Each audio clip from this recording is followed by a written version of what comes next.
자, 우리 다 같이 사도신경으로 신앙 고백하겠습니다. 전능하사 천지를 만드신 하나님 아버지를 내가 믿사오며 그 외아들 우리 주 예수 그리스도를 믿사오니 이는 성령으로 잉태하사 동정녀 마리아에게 나시고 본디오 빌라도에게 고난을 받으사 십자가에 못 박혀 죽으시고 장사한 지 사흘 만에 죽은 자 가운데서 다시 살아나시며 하늘에 오르사 전능하신 하나님 우편에 앉아 계시다가 저리로서 산 자와 죽은 자를 심판하러 오시리라.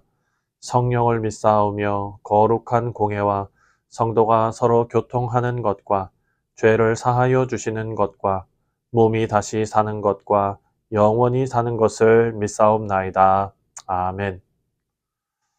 자, 다 같이 찬송가 276장 아버지여 이 죄인을 함께 찬송하겠습니다.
오늘 우리에게 주시는 하나님의 말씀은 예레미야 30장 1절부터 11절까지 말씀입니다. 드라마 바이블로 함께 읽습니다. 제30장 여호와께로부터 말씀이 예레미야에게 임하여 이르시니라. 이스라엘의 하나님 여호와께서 이와 같이 말씀하여 이르시기를 내가 네게 일러준 모든 말을 책에 기록하라. 보라, 내가 내 백성 이스라엘과 유다의 포로를 돌아가게 할 날이 오리니 내가 그들을 그 조상들에게 준 땅으로 돌아오게 할 것이니 그들이 그 땅을 차지하리라. 여호와께서 이스라엘과 유다에 대하여 하신 말씀이 이러하니라. 여호와께서 이와 같이 말씀하시되 우리가 무서워 떠는 자의 소리를 들으니 두려움이요 평안함이 아니로다. 너희는 자식을 해산하는 남자가 있는가 물어보라. 어찌하여 모든 남자가 해산하는 여자같이 손을 자기 허리에 대고 모든 얼굴이 겁에 질려 새판에 젖는가? 슬프다 그날이여. 그와 같이 엄청난 날이 없으리라. 그날은 야곱의 환난의 때가 되미로다. 그러나 그가 환난에서 구하여 냄을 얻으리로다. 만군의 여호와의 말씀이라. 그날에 내가 네 목에서 그 멍에를 꺾어버리며 내 포박을 끊으리니 다시는 이방인을 섬기지 않으리라. 그들은 그들의 하나님 여호와를 섬기며 내가 그들을 위하여 세울 그들의 왕 다윗을 섬기리라.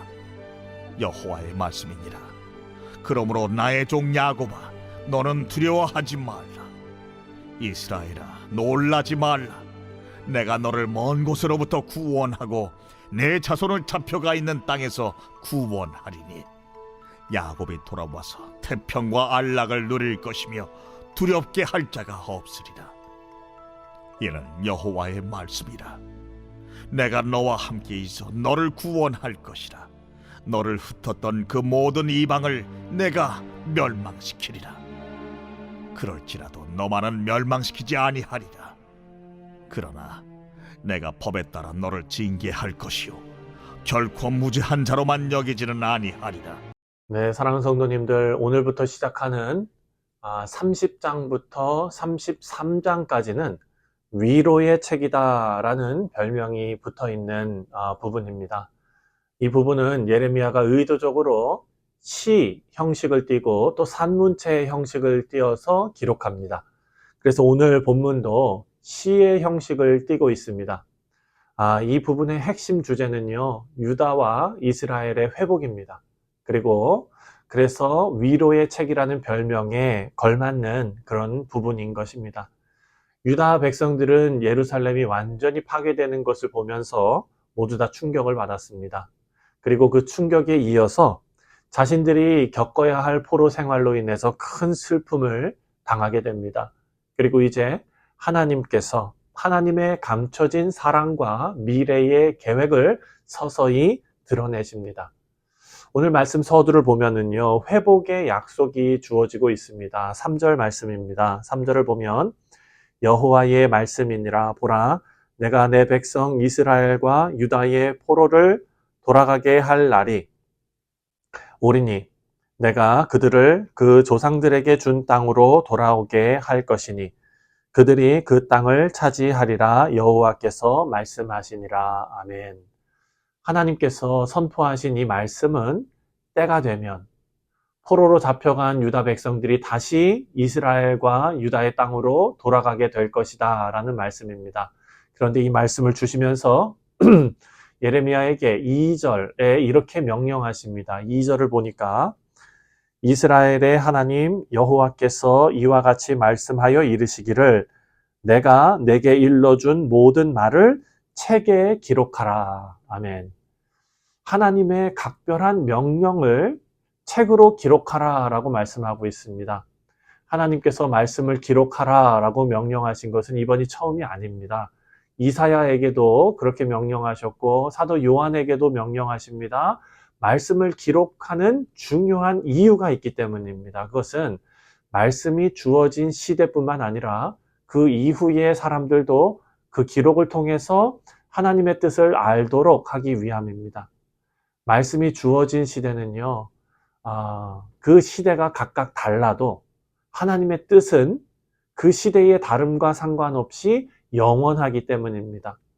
하나님의 말씀은 시간과 공간을 뛰어넘어서 역사하십니다. 그리고 하나님의 말씀을 기록하게 하신 또 다른 이유가 있는데 그것은 하나님의 말씀이 정확무오한 말씀임을 증명하는 일이기도 하기 때문입니다.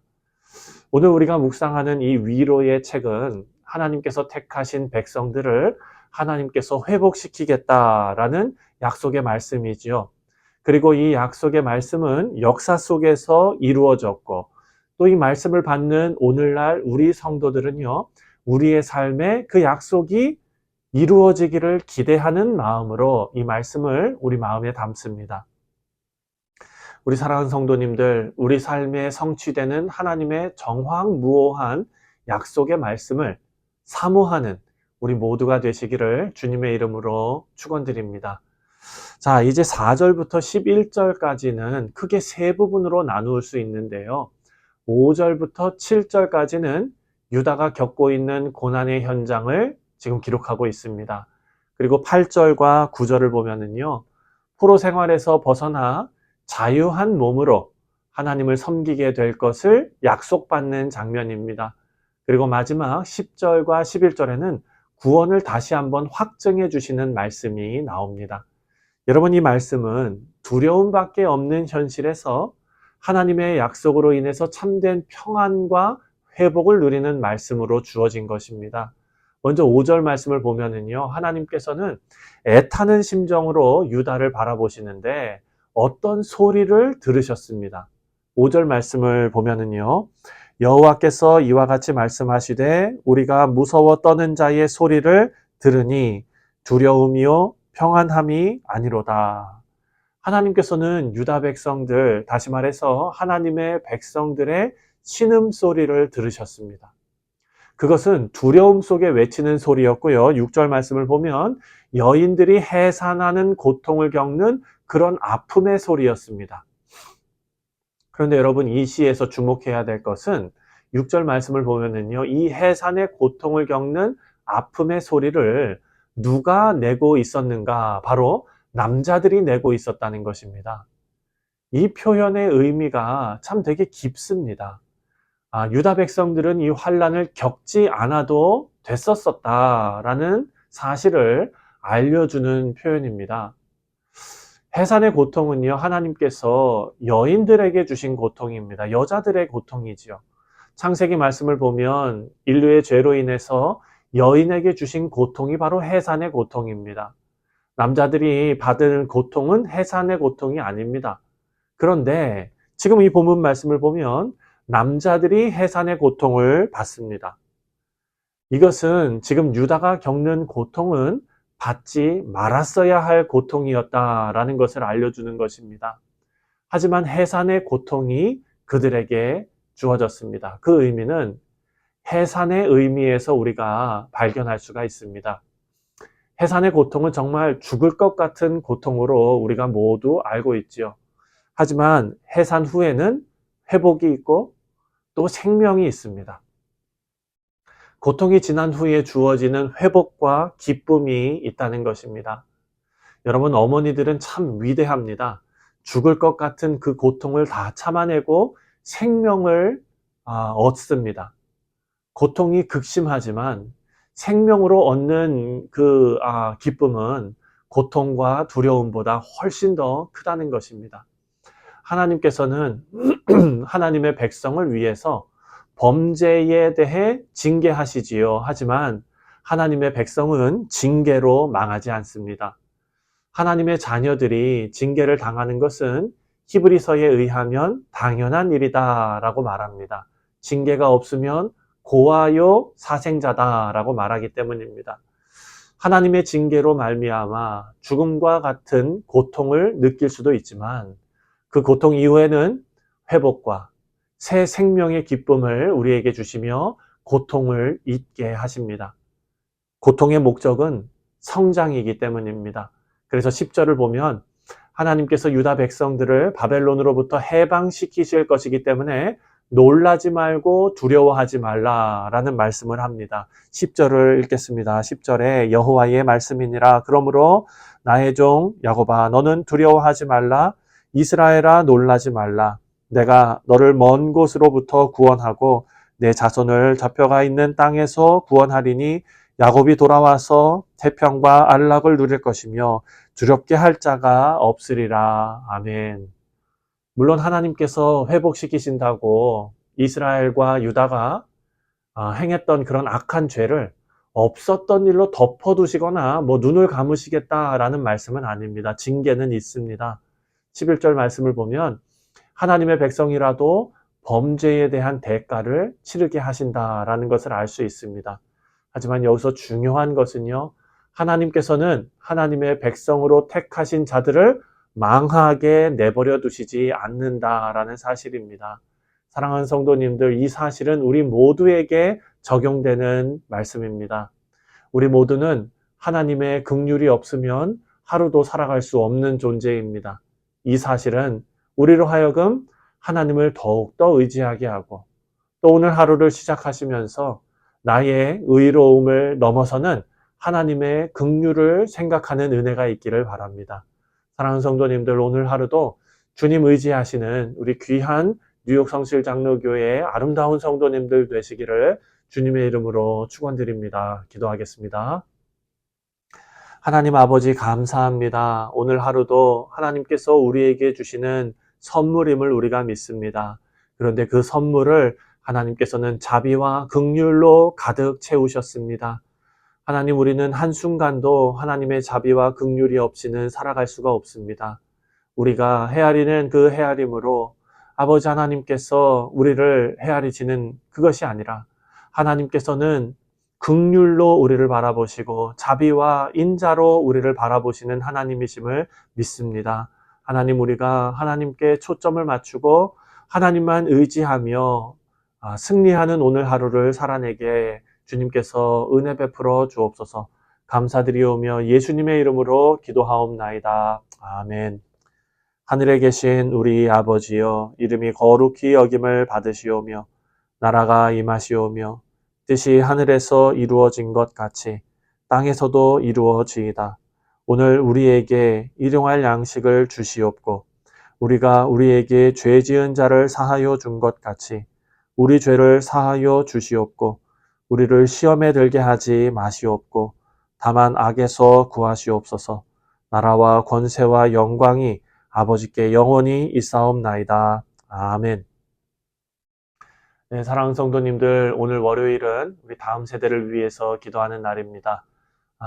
우리 교육부서를 위해서 기도하실 때 수고하는 교사들 위해서 기도하시고요. 또 여름에 교육부 계획들이 있습니다. 수련회도 준비가 되어져 있고요. 또 여러 가지 그 일정 가운데 하나님 안전하고 또 순적하고 아름다운 그런 사역들이 펼쳐질 수 있도록 위에서 함께 기도해 주시기를 바랍니다. 다 같이 기도합니다.